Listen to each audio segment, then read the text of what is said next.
Hello mga kalinyans! Nako, another na naman ngang pasabog ang manager nitong si Bea Alonso na si Nina Ferrer.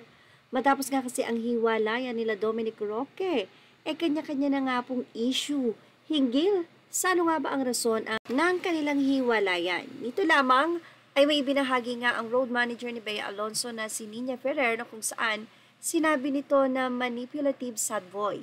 Na ayon sa kanyang naging pahayag, parang magaling itong mag-twist. Magaling kanyang paniwalain na ikaw ang biktima pero sa totoo, ikaw yung pinaka ng biktima. So ang ibig ba niyang sabihin na itong si Dominic Roque talaga ang rason kung bakit hindi natuloy ang kasal nila ni Bea at ang dahilan para isoli ni Bea ang nasabing singsing. Actually, nilinaw ni Boy Abunda na hindi daw rason ang prenup, maliban na lamang daw kung meron pang ibang story or napag-usapan. At hindi nga nagtatapos dyan ang nasabi nga pong mga patama o mga cryptic post ng manager nitong si Bea Alonso dahil may bago na naman nga po siyang post na ang say niya ay hustler. Nako, mukhang wala naman siyang ibang pinatutunguhan or pinatatamaan kundi ang fiancé or ex-fiancé ni Bea Alonso na si Dominic. Pero hustler nga ba saan ang ibig niyang sabihin? Ayon kasi sa kolumnistang si Christopher Min sa Showbiz Now na ay tila nabisto or nalaman nga kung sino ang nagmamay-ari ng kondo na tinitirahan ni Dominic Roque na ayon nga daw sa rumored, politician ang may-ari. Ang nasabing kondo daw na yon ay talagang mayayaman lang ang makakatira. Kaya naman tinatanong kung afford ba ni Dominic Roque na tumira doon.